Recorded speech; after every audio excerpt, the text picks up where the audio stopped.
ঢাকা বিশ্ববিদ্যালয় কেন্দ্রীয় ছাত্র সংসদ ডাকসু আসন্ন জাতীয় গণভোটকে সামনে রেখে গণতন্ত্র, জনগণের মতামতের মর্যাদা এবং রাষ্ট্রীয় গুরুত্বপূর্ণ সিদ্ধান্তে জনসম্পৃক্ততা নিশ্চিত করার লক্ষ্যে গণভোটে হা ভোটের পক্ষে দেশব্যাপী সচেতনতা কার্যক্রম পরিচালনার সিদ্ধান্ত গ্রহণ করেছে।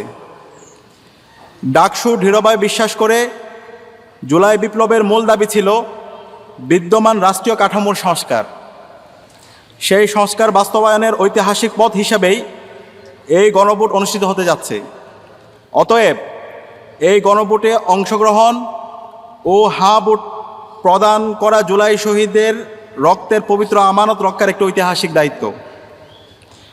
দীর্ঘ ফ্যাসিবাদী শাসনে এদেশের জনগণ রাষ্ট্রীয় সিদ্ধান্ত গ্রহণ প্রক্রিয়া থেকে কার্যত বঞ্চিত ছিল।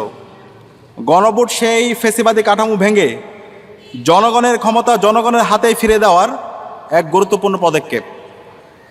ডাকসু মনে করে ন্যায় ও ইনসাফভিত্তিক বাংলাদেশ গড়ার যে স্বপ্ন নিয়ে জুলাই শহীদরা জীবন উৎসর্গ করেছিল, সেই স্বপ্ন বাস্তবায়নের অন্যতম পদক্ষেপ হল এই গণভোটে হায়ের পক্ষে জনগণের সুস্পষ্ট সমর্থন।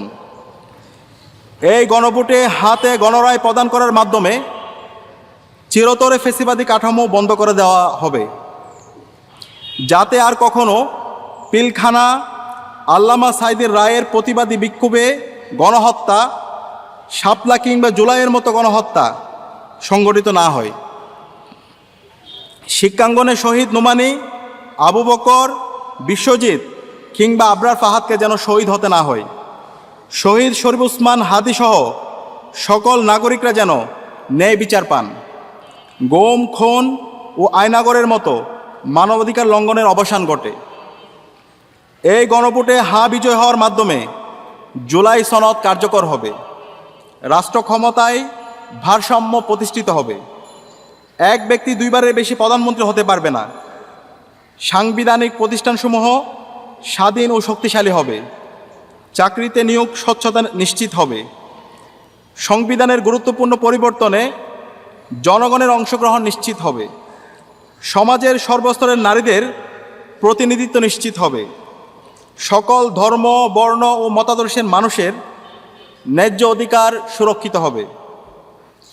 ইন্টারনেট মৌলিক অধিকারের অন্তর্ভুক্ত হবে, যেন ভবিষ্যতে ইন্টারনেট বন্ধ করে খুনি হাসিনার মতো কেউ গণহত্যা চালাতে না পারে।